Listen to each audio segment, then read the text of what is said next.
It's about issues. It's about us. DW Conversations. Usahang katungod, usahang kinahanglanon. Pag-iristorya ita ang kinahanglan pag-iristorya. DW Conversations.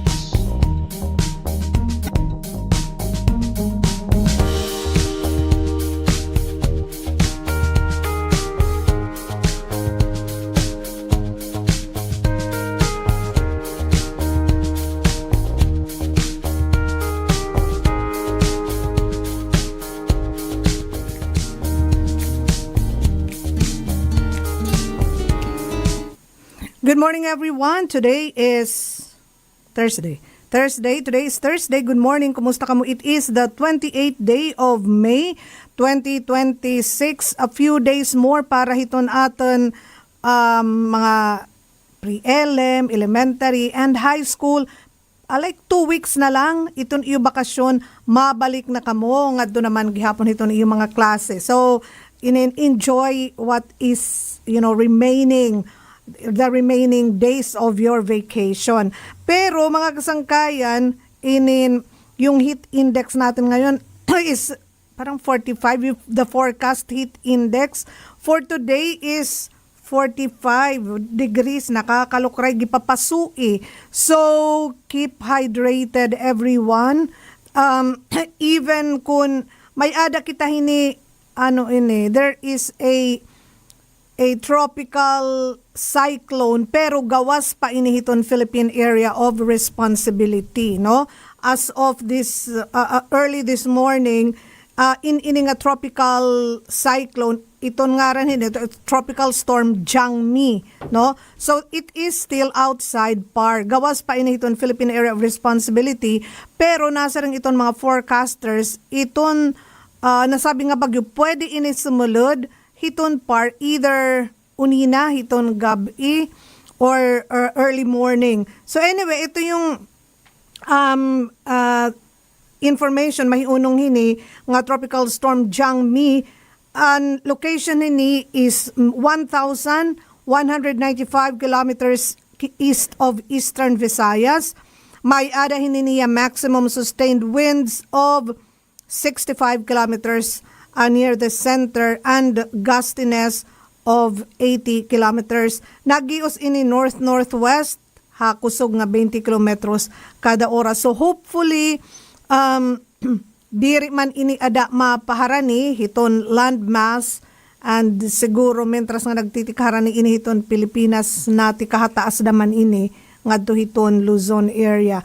Anyway, yung forecast weather conditions naton for today, iton Western Visayas, Negros, and Zamboanga, Soc-Sargen, Palawan, and some parts of Mindanao will be cloudy today. And may adahin is scattered rains. The rest of Mindanao will be cloudy also. Dara ini hiton trough of the tropical storm Jangmi, no? So the rest of the country makaka-experience gihapon hin mga pag-uran. Dara naman hin localized thunderstorms. May ada possibility hin mga pagbaha kung makusog iton uuran. Anyway, yung tropical storm Jangmi, which is still outside par, iton forecast ni masalud iton Philippine Area of Responsibility either unina hiton gabi May 28 Thursday or tomorrow hiton aga Friday May 29. Ngan kung makasulod ini ngan hiton par, tatawagan ini doming, no? So, asya ini dibahan hadi, nasari nga may ada hini duhang mga bagyo, mga possible masulod nga hinaman gihapon hiton Philippine Area of Responsibility. So, we hope nga diri ini, kasi nasari naman iton forecast, napakaguti ay la iton possibility if ever, no? Kasi sinasabi nila, diri ini maglalandfall, diri ini hiya, actually maharani hiton tuna. So we hope nga mahinunugad sa bagay iton iba naman naghihingyap na talaga bisa naman laguti ay nga uran kay sobra na naman hin ka mamara. Last week natagang gihap kita, di ba? Natagang gihap kita hin uuran. And it was good, like 2 or 3 days, nagkamay-ara kita yung mga pag-uran, at least nabisigan an aton mga kahoy, no, an aton mga tanom na bisigan. So maupay adton diri la kunta nangungura-ura. But nasa rin iton pag-asa, habagat is here, maybe it will be declared, pero hikita we really don't feel the effects of the habagat kasi dito iniha Luzon usually mauran, no, especially in the National Capital Region ngadto naman hiton Cordilleras, no, kasi hikita yung very pronounced rainy season naton na hinanabo ini like November, December, January, February, actually to March, no? So, din hidiri pamanggod natin ini ma-experience yung uran or the effects of the habagat. Pero dito kuan, Luzon, siguro it will be, parang uran season, no? So, May or June to October. So, eto yung habagat, amo ini iton primary rainy season din hinaman gihapon Pilipinas. So mao pa na lang nga diri pa, no? So diri pa darakay damo pa iton aton mga buruhaton, damo pa iton mga nagtatanom nga diri naman makakaupay kung magiging masyadohin ka mauran. Anyway, like didahan nakalabay nga Monday yung part 1 of our parang sort of a press con with our DTI Provincial Director, Sir Pedro Bimbo Tan, in part 1 adton kasi maraming information, no, nga importante, especially iya hiniigin papahibaro yung ini mga loan facilities, no, yung program kundi pwede makahiram iton aton mga gudi ay nga mga negosyante. Pauna, ito yung mga women-led nga mga MSMEs para inihiton mga kababayan. Tapos isa para inihiton mga OFW. And then meron din isa yung para inihiton, to transition, nga da naman hiton paggamit hiton mga e-vehicles. Pero para na inihiton, maybe may ada mga, what do you call that, prangkisa dyan sa LTFRB, no? You can take out loans para naman pagpalitin mga electric vehicles. Saring ko pa nga ni Hadton dito Manila, mayada na damo na iton nagamit mga auto nga diri na hiya ginagasolinahan, diri na hiya dinidisilan kundi china-charge na la hiya, no? So may mga charging stations dyan. If ever you go to Manila, makita ka mo mga green iton color, hinhini naman gihapon nga ira mga sasakyan. Okay din naman kasi nakasakay kita, parang smooth din naman ang ride. Makusag naman, no? So, like, maupay gadaman iton sugad hini nga, sugad hini. Like, if you want to transition to, cleaner energy kasi, hindi siya nagbubuga. Wala siyang ibinubuga nga yung exhaust, no? Nga item, sugad ito, no? Nga aso. So, at least friendly inihiton aton environment. Anyway, so yun yung ibang mga loan facilities, iba-iba nga ino-offer ng Department of Trade and Industry through the Small Business Corporation. The SBC is the financing arm of the DTI. So if we're okay, yung sa part 2 ng ating pakikipag-istorya, hiton aton DTI Provincial Director. If we're good. Heart of the Department of Trade and Industry. Ano ba'y bubuhato natin para ating good day ng mga negosyante man na senso? Kay kung tindahan lang sa Rasari Store, 5,000 anak, asa rin yung paglalauman, waray din nga agtuan at ating kinabuhi. Actually, kinahanglan there's so much to learn kung nagninegosyo kita. But part of my mission as the new OIC Provincial Director of Eastern Samar, I want to make sure na to strengthen aton MSMEs in Eastern Samar by improving market access, improving enterprise productivity and resiliency, especially among women-led and agri-based na enterprises, while promoting local economic growth. I always remind myself na I categorize it in 5 mga pillars para mabantayan ko kung ang bitak bubuhaton para mas makabuling pa yung DTI Eastern Samar. One is tututukan ko ito sa MSME growth and competitiveness. Itong pagdukwag, pag-uswag, yung DTI ng negosyante, maging competitive nila. Tapos, I always look at the digitalization and innovation aspect it negosyo. Tapos, hindi kita ihapon resilience ni raw when disaster strikes. Kaya yan, we have to be, MSMEs have to be taught how to be resilient in every disaster. They have to they need not only survive, they have to be resilient and to survive fast. Okay? To recover faster.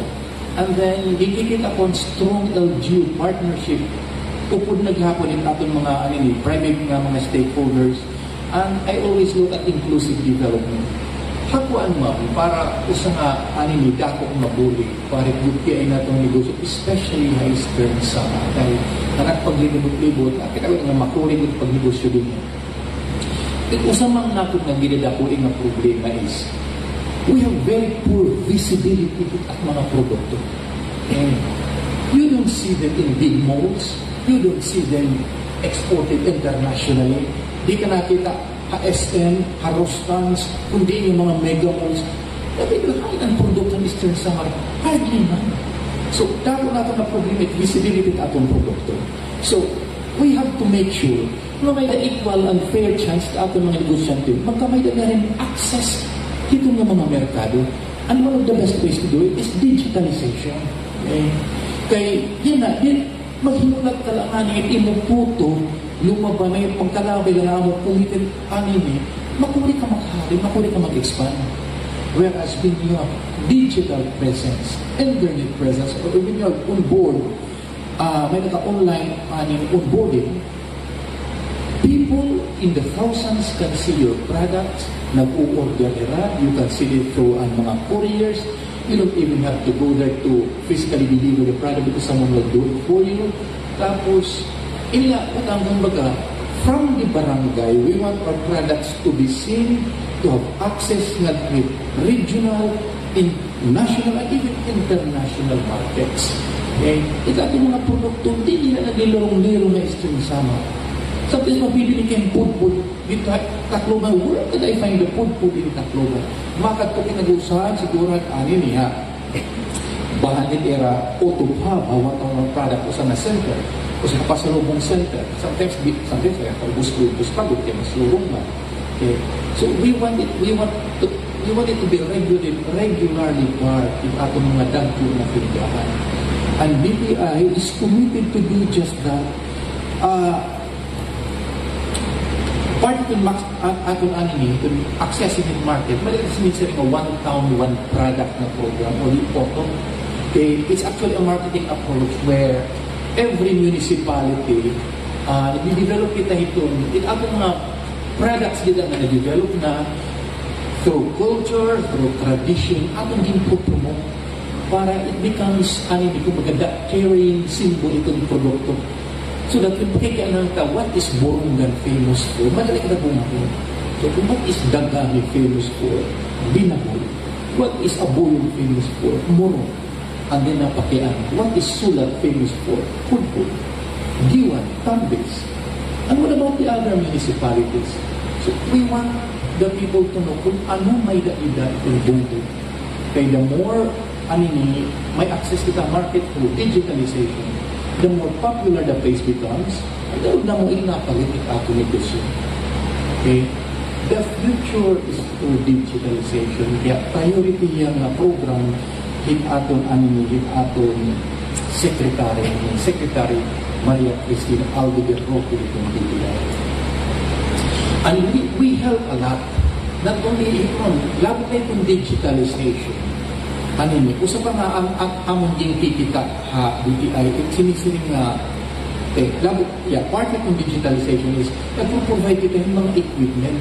Madami kasi sinisiring ng mga shared service facility program. Iniyagin na mo yung atong mga paragimin mga katanin. Isang itong salukara. Very ka na pag-mass produce. Kaya wari mga equipment, kanang red ginagamit, kanang single burner nga gasol. Yan itong SSF, the DTI provides you the equipment na imo gagamiton. And sometimes this equipment can run in the millions of pesos para makaproduce tayo ini produkto. So, nga rin ni SSF kay grupo yung tatagan nila. Pero, all business mga single proprietors can access to that particular group. Pwede rin nila makapagluto, pwede rin makapag-process irani para mapabalik light era production. That's increasing productivity in enterprises. And we let them enjoy provincial, regional, and national trade fairs. May mga tiarabot na liyo na trade fair, yan ang June, tapos yan ang Bahandi, October 1 to 5. We will be bringing the products of Eastern Samar na tuhang Mega Mall. 5 kaadlaw na lo dito ang Mega Mall, dito 5th floor ang Mega Trade Hall.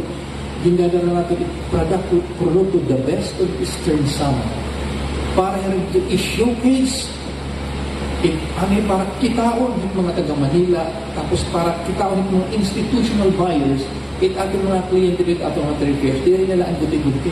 Mga foreigners na, mga foreign institutions, tapos mga big na mga markets na Manila, ito kapakadto.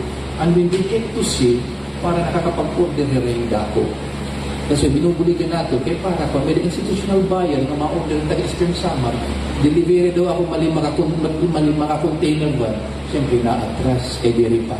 Gutiyay pa man, nagtitang pala. So, kumbaga, it's the future na atong kita para hira. Digitalization, SSF na assistance na equipment, participation in regional, provincial, and national trade fairs, gintatagan pa yung financing loan na SB Corporation para mabuhi atong mga negosyante. So on their part, we expect them na maging diligent para negosyo. Kaya hindi kasi madali pang negosyo. Kumbaga, it's a skill that everybody has to master. And kung correct name itong skill, DTI will teach you and will give you the skill. May dati kapatid mentor may program. It is a 10-week na training. Tapos, budget mga trainer ito nila, ang mga katihin, mga multinational na mga corporations, kaya nagtitrain mo how to go about doing business. May topics on taxation, on business development, tapos business model canvas, nagtututo ang pag-imo, and pati ang marketing, may mga tututo yung mga 10-week na training, libre, wala ipabayad. The only thing you have to do is to participate, tapos and finish the course. Okay, so we have a lot to offer at DTI. And we wish na namamating natin yan ang agudin ng mga negosyo, especially baga graduation time yan na, nakita ang more than 2,000 na nag-graduate dito ha, iso ang litrato. Nauna ko, sana ko rin na maging government employee na taman. Sana ko man yung DTI nila mag-apply, mag-negosyo to encourage them to be entrepreneurs. Your chances of being a multimillionaire is so much higher by being a businessman than by being a government employee. Correct? Okay, so aton mga kasangkayan, the part 2 aton pagkikipag-istorya kan Director Bimbutan itong Department of Trade and Industry Eastern Samar.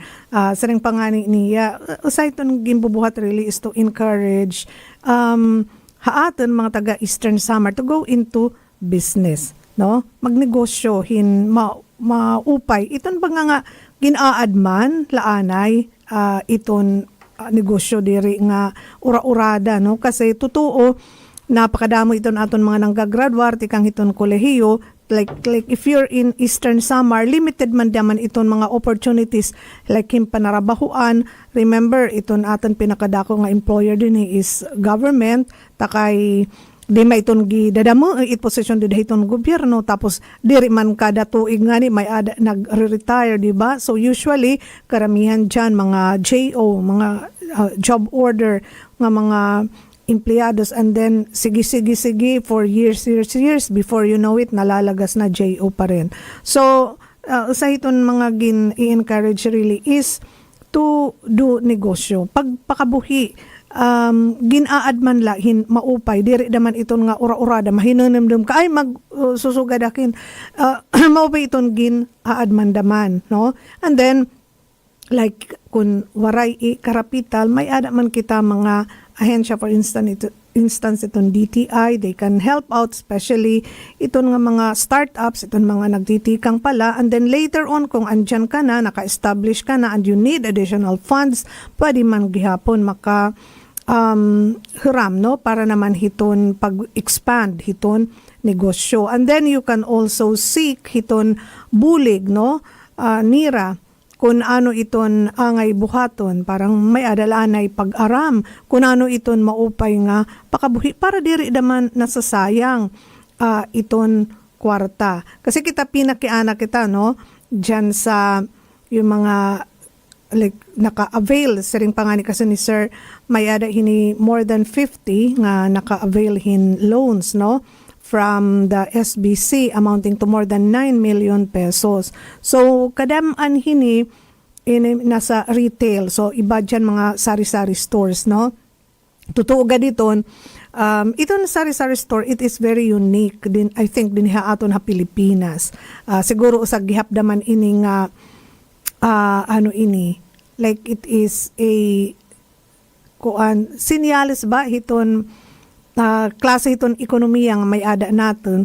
As in sari-sari tingi-tingi, no, we can buy usa nga sachet shampoo, mausa nga sabon, pwede ka makapalit din hiton sari-sari store hin tinakas nga mantika, no, na reflect naman ini hiton kind of economy that we have. May ada ta mga ano ini mulupyo nga, you know, they cannot go nga hiton mga groceries and buy in bulk, no, so mas maupay dida hiton sari-sari store na serve na hiton sari-sari stores iton sugad din nga klase hiton mga customers ngan mga consumers. Ikaduha, yadala ini hiton aton pag-aranyaw na you don't have to dress para kung mayada nim papaliton, tapos mayada nga nim kulang nga ingredient nagluluto ka, pwede ka dumalagan nga da naman hiton iyo anyaw nga sari store. Although like kun parang eto yung ipapakabuhi and then we have like a number of people in the family, tapos amula iton aton madepende kita, di da naman hiton sari-sari store, bangin mauubos naman iton aton kapital kay especially ngin ada naton kukuha iton aton mga panginginahanglan. So parang it should be like support lang, no, but ano ini saring pangani nati kadamo iton mga nag-aabrihin mga sari-sari stores nga iba pa nga mga retail nga mga outlets, no, especially yan nga mga panahon. So like sarang pangalan ni Sir Tan, usahiton iya karuyag, usahiton iya gina-encourage, it's for Eastern Samarinos, especially the young people, to venture into business, di ba? Mas maganda ikaw iton imo kalugaringan nga amo, waray nimo ibang nga mga agaron. Anyway, thank you very much mga kasangkayan for being with us today on VW Conversations. Again, kulay parang